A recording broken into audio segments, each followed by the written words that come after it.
We've got the New York Giants going up against the Minnesota Vikings in a pretty competitive NFC matchup this weekend. Who do you think is going to come out on top and why?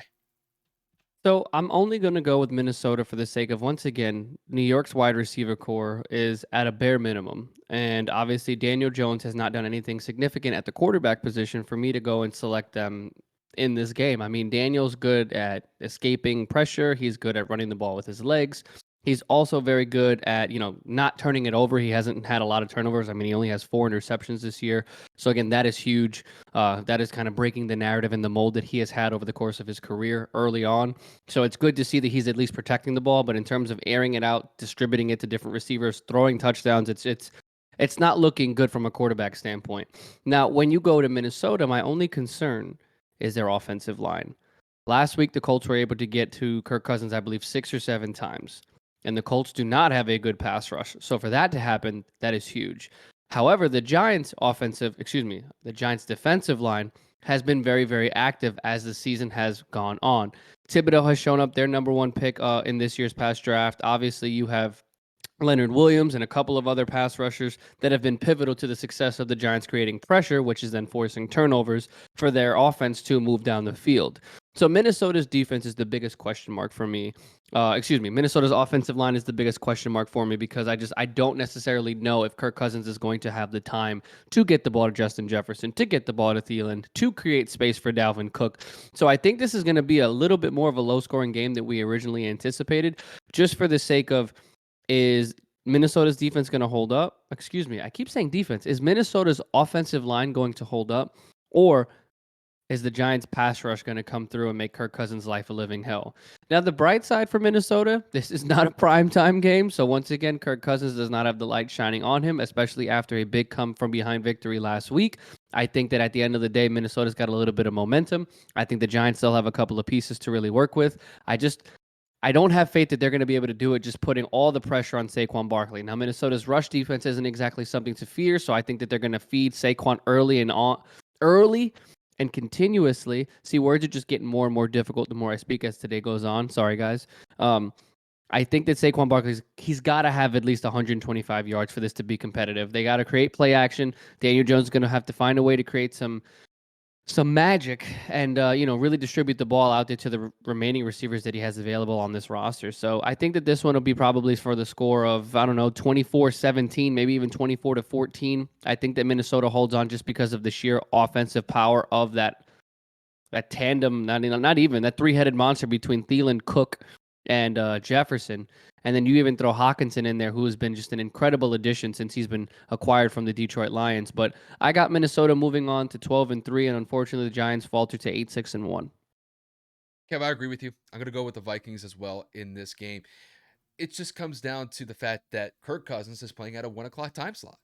And when we've seen Kirk Cousins play at a 1 o'clock time slot, he's looked like the GOAT out there. He's looked amazing. When it comes to prime time, that's a different story. But I think in this one, to put the jokes aside here, I just believe that this Vikings offense is just going to be too much for this Giants defense to handle. And it's no slight against what that Giants defense has at their disposal. They did a great job last week containing that Commanders offense to 12 points, and that was on the road in a must-win game for the Giants. But going on the road, going to Minneapolis, that even though that the Vikings are coming off of probably one of the most craziest games that we've ever seen last week, I just think that the Vikings have too much firepower to work with. When it comes to the Vikings, they're in a situation where they could potentially play for the number one seed in the NFC. And it's simply just because of the injury status with Jalen Hurts with his shoulder. He's already scheduled to miss this week's game against the Cowboys. And there's an outside chance that he could miss the rest of the season to rehab that shoulder injury. So if you're the Vikings got to take this game seriously and they got to play up to snuff against the Giants because if they want any chance to get that number one seed, they have to win out and then possibly get some help from the Eagles.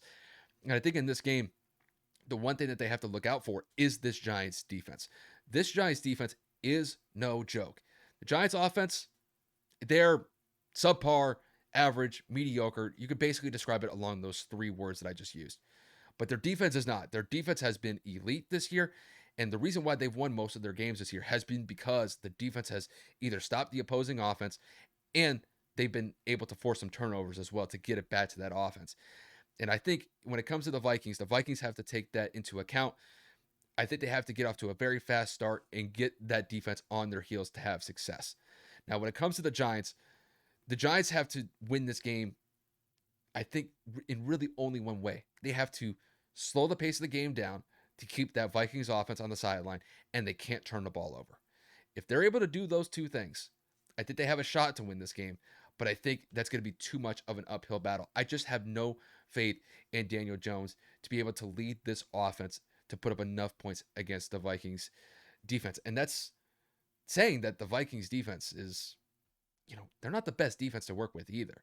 The Vikings have given up points. I mean, they just gave up 36 points to the Colts last week.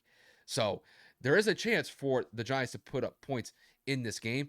It's just, I don't believe that their personnel is going to be able to get somewhere around 25 to 30 points in this game.